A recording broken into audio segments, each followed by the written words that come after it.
All right, to this now. After a 2-year break, Comic-Con Africa is back.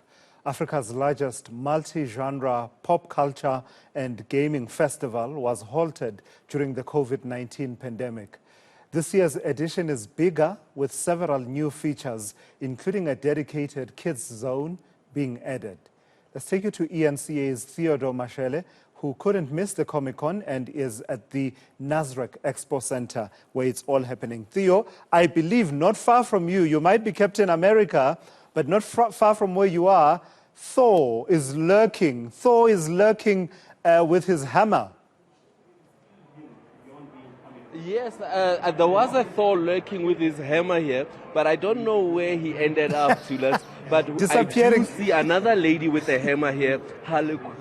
I do see another lady with a hammer here, Harley Quinn. And oh, there's Thor as well, who can join us right now. Like, there is quite a number of cosplay that is happening here at Comic-Con. People really take this Comic-Con thing seriously, and I'm glad that people have dressed up and they have showed up, bringing out the superheroes in them, or the villains in them. How are you doing, man? I'm doing quite well, thank you very much. A very lovely costume, by the way. What inspired for you to dress up as Harley Quinn? Well, my first cosplay was Harley Quinn herself, and I really grew up around the classical Harley Quinn from the original animation, and it's just kind of almost like a comfort thing for me to go back to that character and to just have fun with it and to enjoy myself. So that's largely, I think, really where it comes from. Have you met a couple of jokers around today? I have many jokers. There's a lot of them. Right. Yeah, they're all playing games, and none of them are funny. Yeah, you look very lovely. Yeah, for those who don't know, Harley Quinn is in the DC movies, and she is one of the villains that walk around with another villain that's named the Joker. But we have another, here we have a Thor with a very huge hammer. How are you doing, sir? I'm alright, thanks, and you? Good. What inspired your look?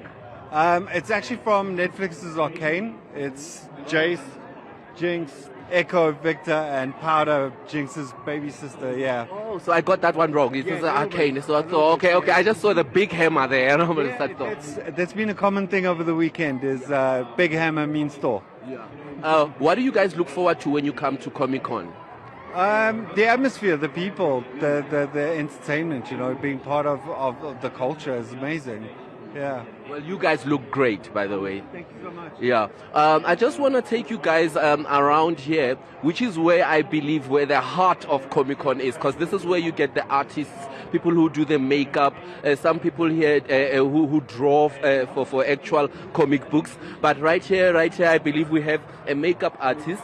And as you can see, this lady here who's standing here with the horns, this is a work of a makeup artist. I'm here, and this place is called the Monster Factory, I believe. How are you doing?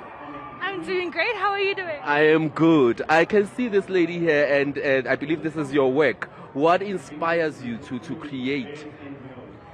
Everyday fantasy life. I mean, we have so much mundane in the world, we might as well try and do something fun with it. Yeah. And what inspires this particular look? I see you have the elf ears here, and you also have elf ears yourself. What inspires this look in particular?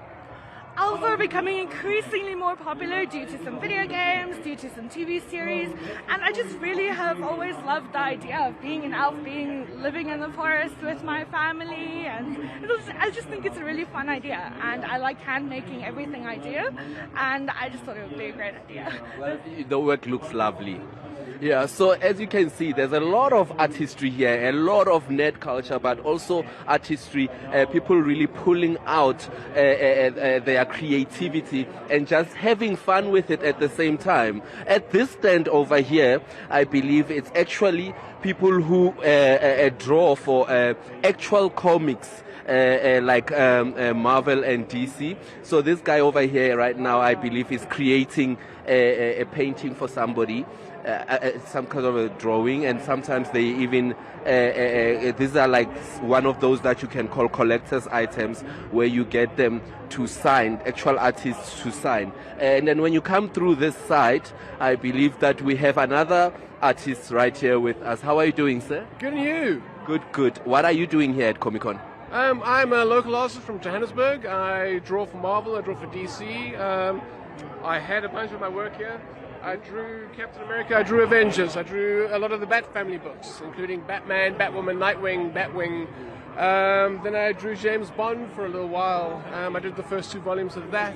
I also did the prequel comic to Red, the Bruce Willis movie. And so I was selling comics, but I only have 3 left, so it's been a great convention.